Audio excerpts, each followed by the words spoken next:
Tatandaan mo pa ba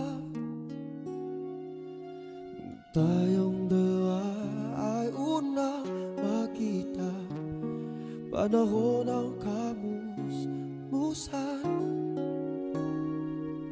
sa piling ng mga bulaklak at halaman. Doon tayong nagsimulang mangarap at tumulong.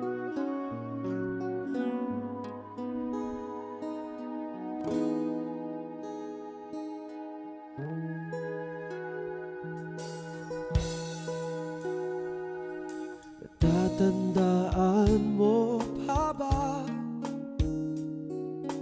inukit kong puso sa punong mangga at ang inalay